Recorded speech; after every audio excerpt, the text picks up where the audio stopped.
Hey everyone, today's video is going to be on boa genetics or boa morphs, specifically the albinism gene. So when we think about morphs and genetics, immediately the first snake that we go to is ball pythons because they're the most famous, they're the ones that are very popular, they have hundreds of morphs, but in reality, boa imperators or the common boas have a ridiculous, there she goes, boas just love to climb. They have a ridiculous amount of genetics and morphs. I think it's close to 30 or something like that. It's honestly kind of hard to keep track because there are a lot of them that are the same gene but do a little bit different things and aren't compatible with each other, specifically the albinism, which is where it gets tricky because there's some allelic things there too. So joining us with this to begin with is Upsilon. She is our call albino, and I don't know where she is going, so we'll just see how this goes. She's probably entirely out of frame at this point. So the original, really true T-negative albino boa is the Call albino. So that was proven out by Peter Call back in the early 90s. Oh, there's your face.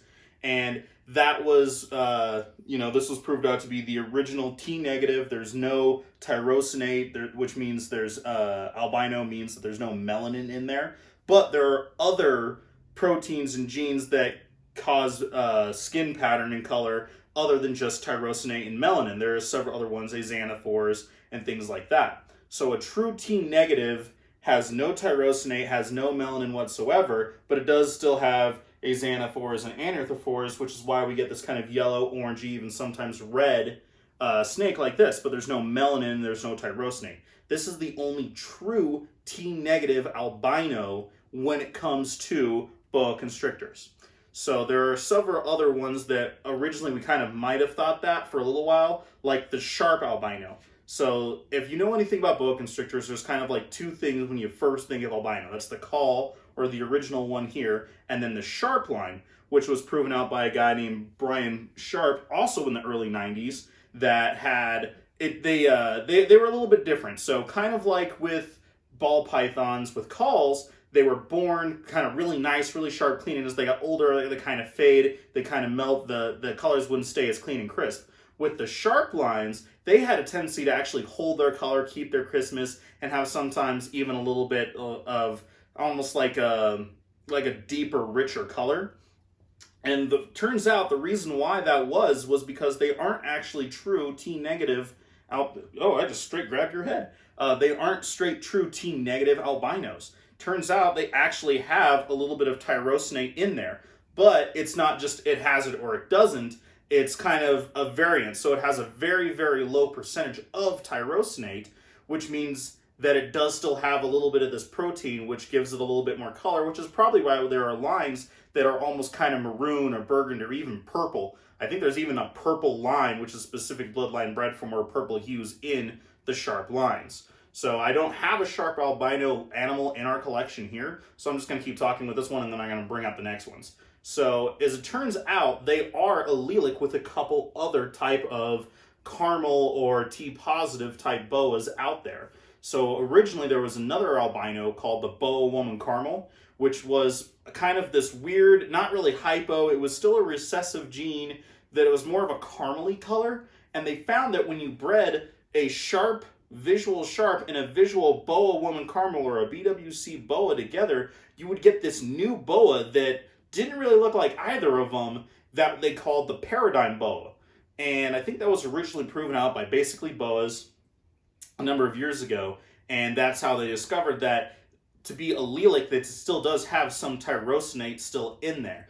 And as it turns out, there's another type of boa similar to the boa woman caramel called the that when you put together with the sharp line, you get the paradise boa, and that's the prodigy. So the boa woman caramel and the prodigy boas are two separate, non-compatible, T-negative, kind of caramely looking albino boas that when you put to a sharp albino, they make this allelic, or that they have some of the same DNA on the same allele, they have the same links and lock up, so they make this other different homozygous looking animal that you get either the paradigm boa or the paradise boa, which make these kind of crazy, ridiculously looking animals, and they're super, super cool. But I'm going to move on from them because I don't have any of those, and I'm going to talk about a couple other ones that have gotten really popular over the last few years. This is Kilo.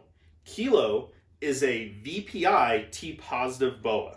So before they were really super clear on like what the tyrosinate positive and stuff was with like the BWCs and paradigms and things like that and prodigies, Tracy Barker and her husband down with VPI down in Texas were working with this kind of other weird caramely colored boa, and they eventually proved it out to where it is a type of albino, but it has a lot of tyrosinate in there, and they called it the VPI because that's what they work with, the VPI T positive. So she's also a possible jungle, but it's kind of hard to see. Jungle is kind of a really tricky pattern to describe.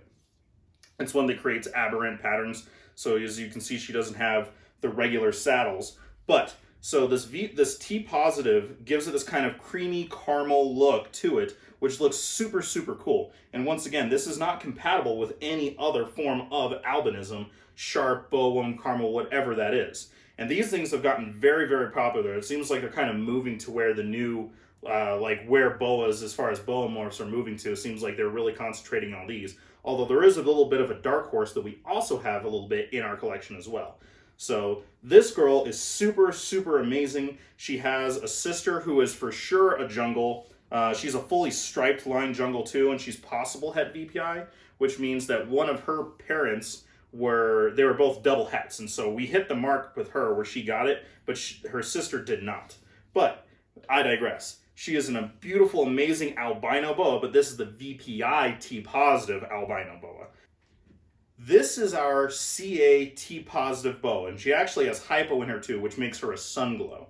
So in like the normal sharp or cowl albino lines, the sun glow is the 2-gene animal of the homozygous visual form of an albino plus the incomplete dominant hypomelanistic, which is a reduction of pattern, which makes all the colors kind of pop a little bit more in the albino.